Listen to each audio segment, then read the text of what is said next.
जय माताजी मित्रों, मेलडी सिद्ध साधना चैनल में आप सौ भक्तों हृदयपूर्वक स्वागत है।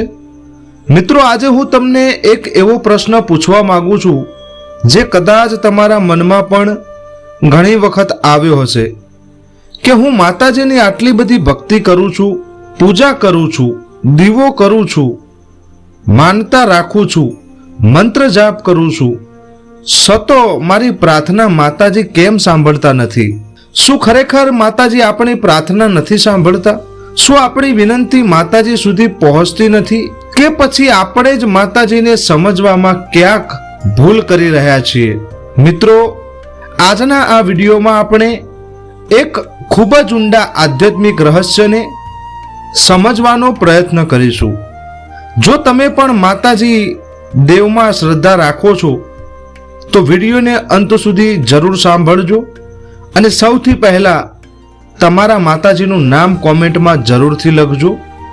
મિત્રો, જ્યારે માણસના જીવનમાં બધું સારું ચાલતું હોય ત્યારે ભગવાન માતાજીને યાદ કરનારા ઘણા લોકો મળી જાય છે, પરંતુ જ્યારે જીવનમાં એક પછી એક મુશ્કેલીઓ આવવા લાગે, જ્યારે પોતાના લોકો સાથ છોડી દે, જ્યારે પૈસાની તંગી આવે, જ્યારે ઘરમાં અશાંતિ હોય, જ્યારે બીમારી કે કોઈ મોટી મુશ્કેલી સામે આવીને ઊભી રહે અને જ્યારે માણસને ચારે બાજુ અંધકાર જ દેખાય, ત્યારે માણસની નજર દુનિયા તરફથી હટીને એક જ જગ્યાએ જાય છે મિત્રો, માતાજીના ચરણોમાં। એ સમયે માણસ હાથ જોડીને કહે છે કે હે માં, હવે તમે જ મારો સહારો છો। હે માતાજી, તમે જ મારું દુઃખ દૂર કરો, મારી મુશ્કેલીમાંથી મને બહાર કાઢો। મિત્રો, યાદ રાખજો, માતાજી સુધી પહોંચવા માટે હંમેશા મોટા મોટા શબ્દોની જરૂર નથી। ક્યારેક આંખમાંથી નીકળેલું એક સાચું આંસુ પણ તમારી પ્રાર્થના બની જાય છે। ક્યારેક મોઢેથી નીકળેલો માત્ર એક શબ્દ માં એ પણ આખી પ્રાર્થના બની જાય છે, કારણ કે માતાજી શબ્દો નથી જોતા, માતાજી ભાવ જુએ છે। તમે કેટલો મોટો દીવો કર્યો એ કરતા દીવો કરતી વખતે તમારા મનમાં કેટલો પ્રકાશ હતો એ વધારે મહત્વનું છે। તમે કેટલી મોટી માનતા રાખી એ કરતા તમારા હૃદયમાં કેટલી શ્રદ્ધા હતી એ વધારે મહત્વનું છે। તમે કેટલા મંત્ર જાપ કર્યા એ કરતા મંત્ર જાપ કરતી વખતે તમારું મન ક્યાં હતું એ વધારે મહત્વનું છે।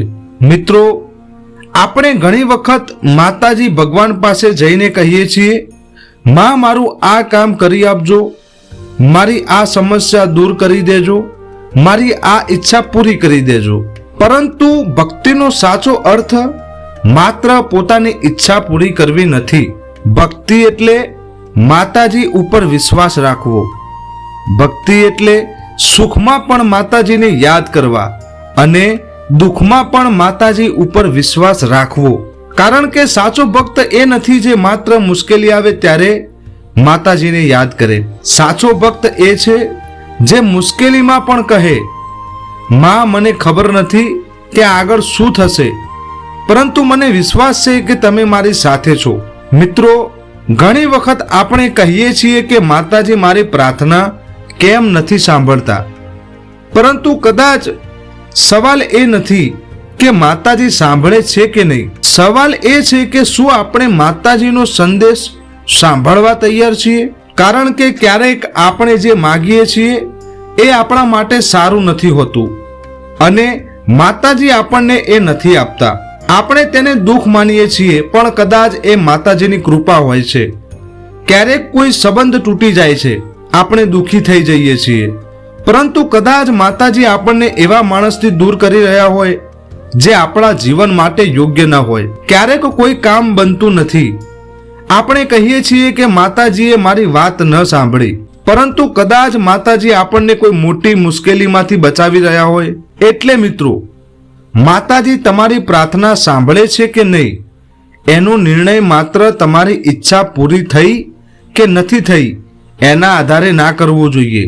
ક્યારેક માતાજીની કૃપા આપણને મળતી વસ્તુમાં હોય છે, ક્યારેક આપણા દૂર થતી વસ્તુમાં હોય છે। હવે વાત કરીએ મિત્રો કે માતાજી ક્યારે આપણી પ્રાર્થના વધારે શક્તિથી સાંભળે છે.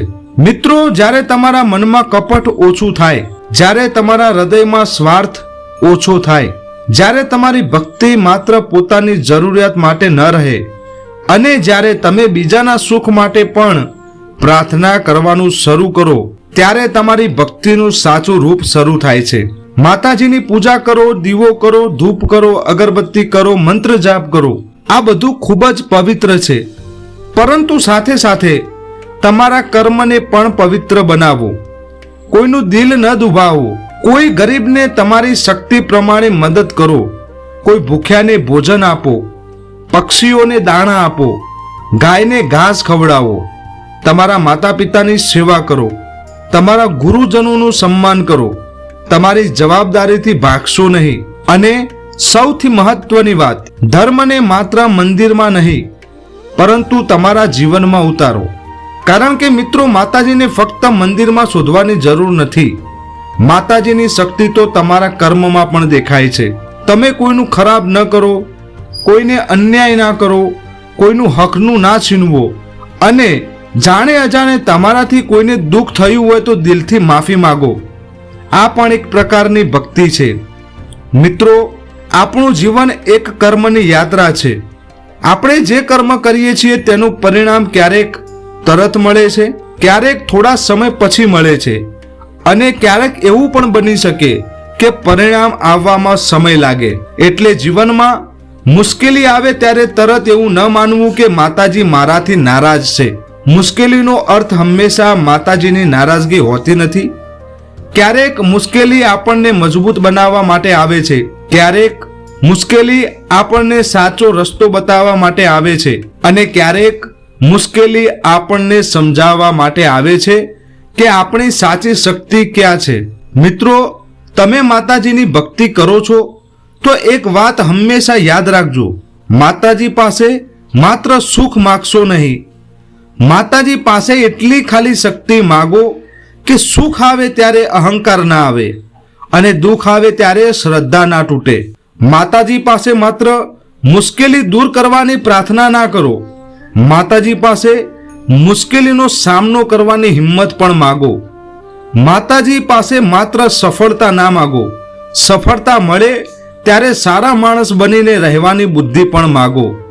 મિત્રો, સાચી ભક્તિ એ છે જ્યારે તમારું મન તૂટી રહ્યું હોય ત્યારે પણ તમે કહો કે માં, હું તમને નહીં છોડવાનું. અને કદાચ એ જ ક્ષણે માતાજી પણ પોતાના ભક્તોનો હાથ પકડી લે છે. ક્યારેક માતાજી આપણને ચમત્કાર બતાવીને મદદ કરતા નથી. ક્યારેક માતાજી કોઈ વ્યક્તિને તમારા જીવનમાં મોકલે છે. ક્યારેક કોઈ યોગ્ય તક આપે છે. ક્યારેક તમારા મનમાં એક વિચાર આવે છે. ક્યારેક મુશ્કેલીમાંથી બહાર નીકળવાનો રસ્તો અચાનક દેખાય છે અને આપણે કહીએ છીએ આ તો સંયોગ છે. પરંતુ ભક્તના હૃદયમાં વિશ્વાસ હોય છે, ના, આ મારી માતાજી, મારા દેવની કૃપા છે. મિત્રો, આ જ શ્રદ્ધા છે, આ જ ભક્તિ છે. પરંતુ અહીં એક વાત ખૂબ મહત્વની છે. જો તમારી કોઈ પ્રાર્થના હજુ સુધી પૂરી નથી થઈ તો નિરાશ ના થશો. માતાજીને કહો, માં, કદાચ હું તમારી ઈચ્છા સમજી શકતો નથી, પરંતુ મને વિશ્વાસ છે કે તમે જે કરશો તે મારા હિતમાં જ કરશો. અને પછી તમારી મહેનત ચાલુ રાખો. કારણ કે માત્ર પ્રાર્થના કરીને બેસી રહેવું ભક્તિ નથી. પ્રાર્થના સાથે પુરુષાર્થ પણ જરૂરી છે. માતાજી ઉપર વિશ્વાસ રાખો પણ તમારું કામ પણ કરો. માતાજીને દીવો કરો પણ જીવનમાં સત્યનો દીવો પણ પ્રગટાવો. માતાજીને ફૂલ ચડાવો પણ તમારા શબ્દોથી કોઈના હૃદયને કાંટા ના ચૂભાડો. માતાજીને પ્રસાદ પણ ધરાવો પણ તમારી શક્તિ પ્રમાણે કોઈ જરૂરિયાતમંદને પણ ભોજન કરાવો. અને મિત્રો, જો આજે તમે કોઈ મોટી મુશ્કેલીમાંથી પસાર થઈ રહ્યા છો, જો તમને લાગે છે કે કોઈ તમારી વાત સાંભળતું નથી, તો આજે રાત્રે શાંતિથી માતાજીની સામે બેસો, એક દીવો કરજો, આંખો બંધ કરજો અને માત્ર એટલું કહેજો, હે માતાજી, મારી પાસે હવે શબ્દો નથી. તમે મારા મનને જાણો છો. મારી ભૂલોને માફ કરજો, મને સાચો રસ્તો બતાવજો, મને શક્તિ આપજો અને મારી સાથે હંમેશા રહેજો. મિત્રો, કદાચ તમને તરત કોઈ જવાબ નહીં મળે, પરંતુ વિશ્વાસ રાખજો, ક્યારેક પ્રાર્થનાનો જવાબ અવાજમાં નથી મળતો, પરિસ્થિતિ બદલાઈને મળે છે. ક્યારેક જવાબ ચમત્કારમાં નથી મળતો, તમારી અંદર આવેલી હિંમતમાં મળે છે. અને ક્યારેક માતાજી તમારી સમસ્યા તરત દૂર નથી કરતા, પરંતુ તમને એટલા મજબૂત બનાવી દે છે કે તમને એ સમસ્યા પછી સમસ્યા જ લાગતી નથી. તો મિત્રો, આજે આપણે એક વાત હૃદયમાં ઉતારી લઈએ, માતાજી આપણી પ્રાર્થના સાંભળે કે નહીં એના કરતા પણ મોટો વિશ્વાસ એ રાખો કે માતાજી આપણને ક્યારેય એકલા નહીં છોડે. તમારો સમય ખરાબ હોઈ શકે, પરંતુ માતાજીનો આશીર્વાદ ખરાબ નથી હોતો. તમારી પરિસ્થિતિ મુશ્કેલ હોઈ શકે, પરંતુ માતાજી તમારી સાથે હોય તો આશા ક્યારેય ખતમ થતી નથી. જો તમે સાચા માતાજીના ભક્ત છો તો કોમેન્ટમાં તમારા દેવનું નામ લખવાનું ભૂલતા નહીં. અને જો તમારા જીવનમાં ક્યારેય એવો અનુભવ થયો હોય કે મુશ્કેલીના સમયે માતાજીએ કોઈને કોઈ રીતે તમારો સાથ આપ્યો હોય, તો તમારો અનુભવ કોમેન્ટમાં જરૂર લખજો.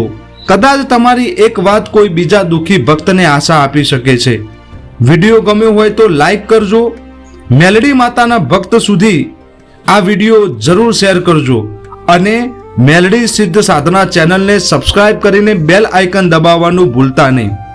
માતાજી તમારા જીવનમાં બધા દુઃખ દૂર કરે, તમારા ઘરમાં સુખ શાંતિ અને સમૃદ્ધિ આપે, તમારા પરિવાર પર માં મેલડીની કૃપા હંમેશા બની રહે, અને માતાજી તમને સત્યના માર્ગ ઉપર ચાલવાની શક્તિ આપે, એવી માં મેલડીના ચરણોમાં હૃદયપૂર્વક પ્રાર્થના છે.